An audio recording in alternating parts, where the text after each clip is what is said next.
Hello there, welcome to my channel, Thrive with Liv P, and welcome all new Thrivers to my channel. We are going to have an amazing one today. We are discussing Josephine Baker.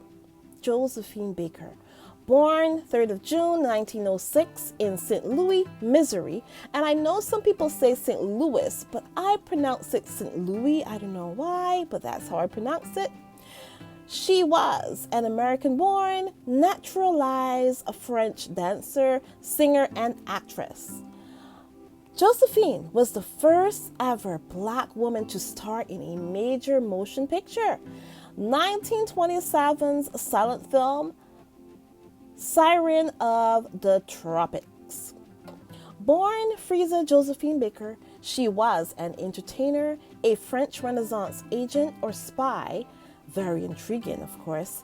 She was also a Freemason, very mysterious lady, and she was also a civil rights activist. She was famously friends with Grace Kelly, which probably was challenging for the times that they lived in. She was the godmother of glam. There are videos and pictures of her in feathers and fur and exotic, elaborate costumes and gowns, diamonds, and all manner of luxuriousness. She pretty much put the glam in glamour, guys, in my opinion. I mean, Josephine Baker was one of the first, if not the first, to have a studded, jewel-encrusted microphone when she performed. When Josephine performed, she would sometimes do so bare-topped, wearing only strings of pearls, and she was famous for dancing erotically in a skirt made of 16 rubber bananas. The dance was called the Danse Sauvage. She would descend from a palm tree on stage and begin to dance sensually, almost burlesque-esque in my opinion.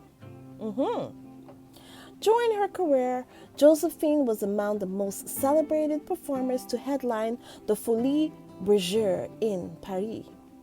Her performance in the Revue Un Vent de Folie in 1927 caused a sensation in the city. Her banana costume became an iconic image and symbol of both the Jazz Age and the Roaring Twenties.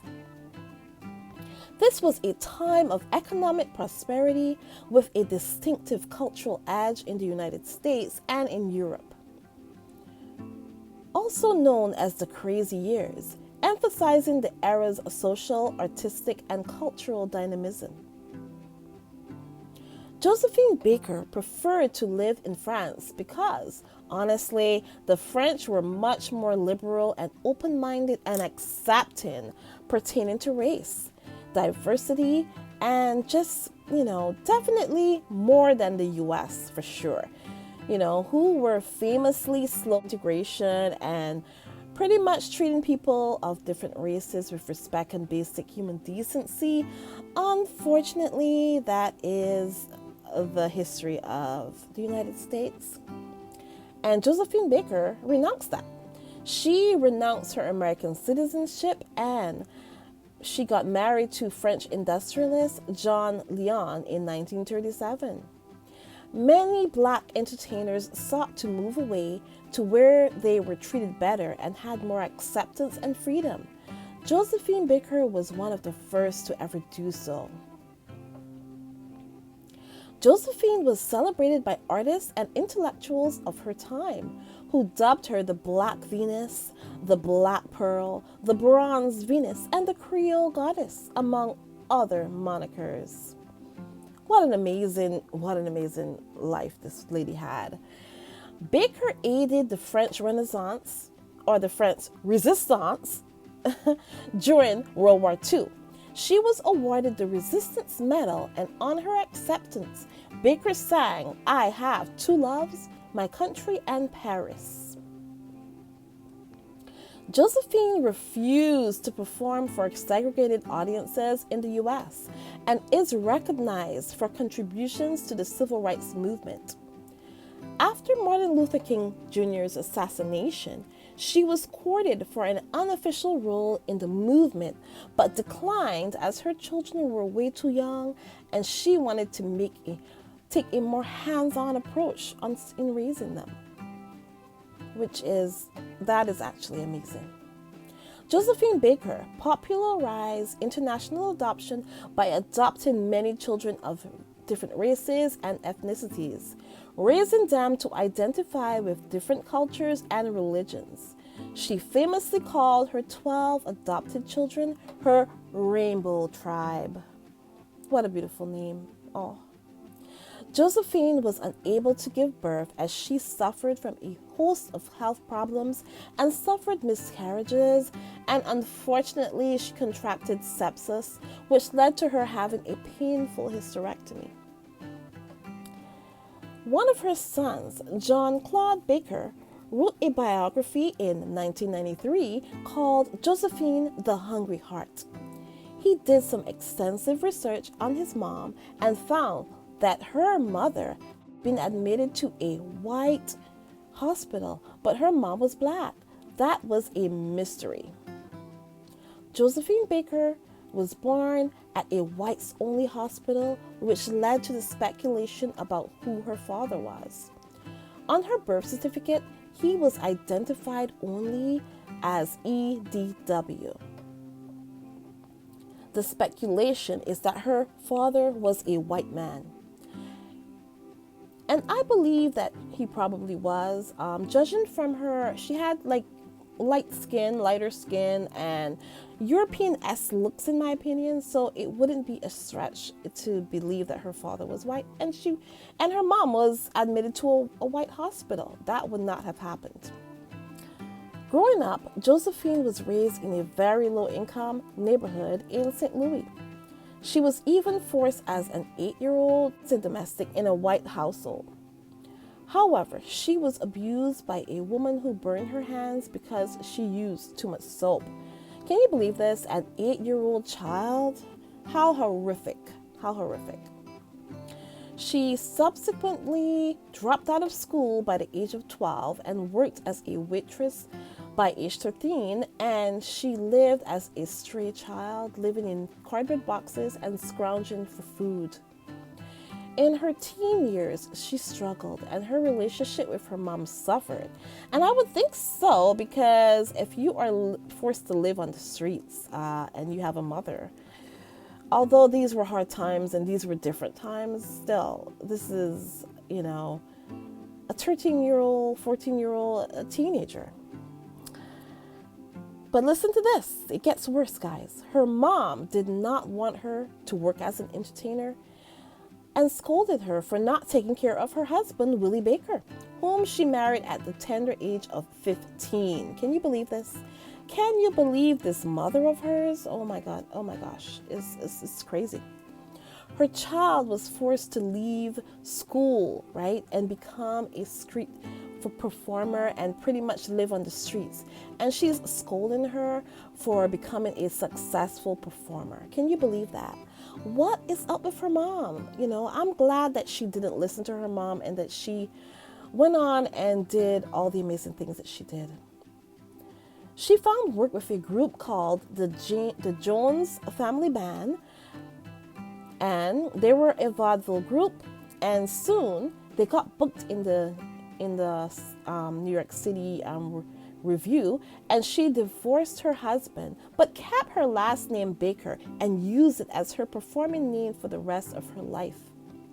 She was then recruited for the St. Louis Chorus Vaudeville show, and she headed to New York City at the age of 15 during the Harlem Renaissance, performing at the Plantation Club, Florence Mill's old stomping ground, and secured a role in the successful Broadway review of Shuffle Along in 1921.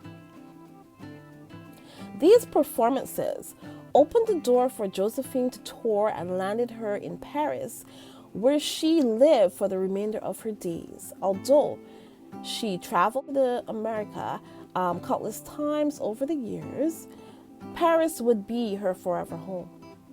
In Paris, she became a successful performer and would acquire an actual pet cheetah. Very interesting. The cheetah, named Chiquita, had a diamond-encrusted collar and would join Baker on stage countless times. The cheetah would, however, escape sometimes into the orchestra pit where it terrorized the musicians. Oh my gosh. Adding another element of excitement to the show. Crazy. Oh my gosh, that was, I told you, this woman is an interesting woman. Josephine Baker was the most successful American entertainer working in France. She was called the most sensational woman anyone ever saw by author Ernest Hemingway. Picasso drew pictures of her depicting her alluring beauty. She became internationally famous and became the first Black performer to headline many shows in places like Yugoslavia, Belgrade, and all over Europe. She became an influencer in 1929. And guys, I believe she was the first influencer here. Come on. And she was probably, like I said, the first influencer because she endorsed a so-called Baker Fix hair gel, shoes, cosmetic fragrances, and a host of other products. So Josephine Baker, like I said, was probably the world's first influencer, and she probably invented twerking along the way as well. Listen, way before Beyonce or Hailey Bailey or any of these other ingenues that we have nowadays, listen, Josephine Baker was the first, okay? Josephine Baker was very philanthropic and she loved children. So she donated lots of her proceeds to children, and famously, she donated a lot of her proceeds to the children of Serbia as well. During her travels in Yugoslavia, she was accompanied by Giuseppe Pepetto Abatino, who was masquerading as a count, guys. Can you believe this? This guy was a fake count. Oh my gosh. He persuaded her to let him manage her, and they became lovers as well.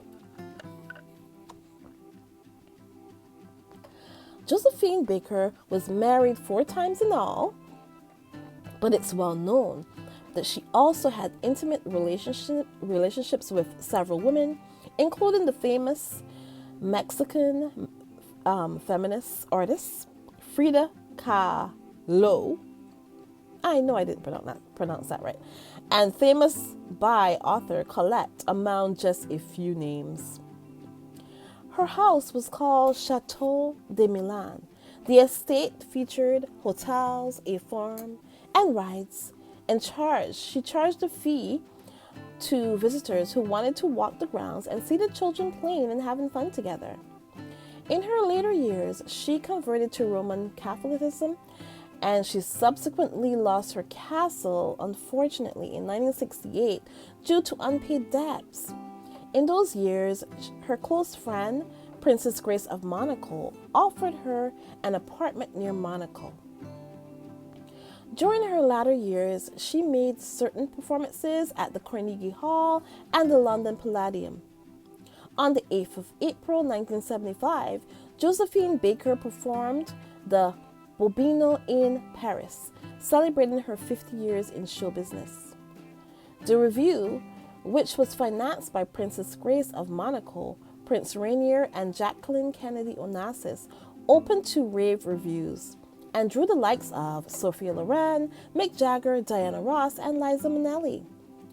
4 days later, Josephine was found lying peacefully in her bed, surrounded by newspapers, with glowing reviews of her performance. She was only 68 years old when she died on April 12, 1975, unfortunately. The Montparnasse quarter of Paris was named in her honor.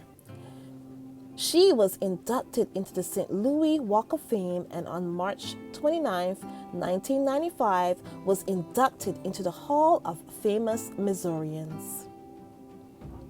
There is a street named after her in St. Louis, and a wax figure is on permanent display at the Griot Museum of Black History. Josephine Baker is buried at the Monaco Cemetery. She was only recently honored with a Pantheon burial for aiding France as a spy during World War II.